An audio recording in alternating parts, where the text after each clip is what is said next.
Guys, তোমরা কেমন আছো? আমিও ভালো আছি। আজকে আমরা করবো অটো লক স্ক্রিন। ওকে, তারপর যাওয়ার পরে তারপরে আমরা করবো স্কল মোড সেটিং, তারপরে মেনু ধরবো, সার্চে ঢুকবো। সার্চে ঢোকার পর তারপরে ও না এ ও টি লিখবো। লেখার পর কিচ্ছু আসবে না। ওকে, তারপরে একটু স্ক্রল করে নেটটা অন করবো।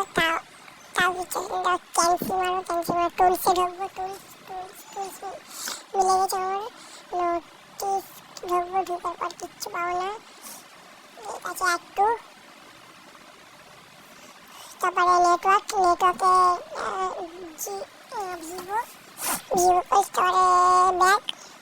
ব্যাগে যাবো। ব্যাগ থেকে কি এখানে সেটিংটা খুলে ডেভেলপার অপশানে ঢুকে স্ক্রল করবো। এখানে ডেভেলপার অপশানটা অন করলে এই প্রবলেম, ঠিক আছে, দেখতে দিচ্ছি।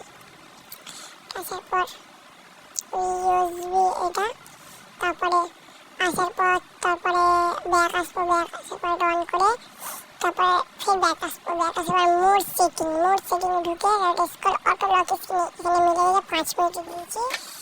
ফির একটু 5 মিনিট দিয়ে দেখো। আবার আমার মধ্যে আমি 30 মিনিটও দিয়ে দিতে পারবো বা 15 সেকেন্ডও দিয়ে দিই। তোমাদের মধ্যে আমি দিয়েছি 30 সেকেন্ড 15 সেকেন্ড।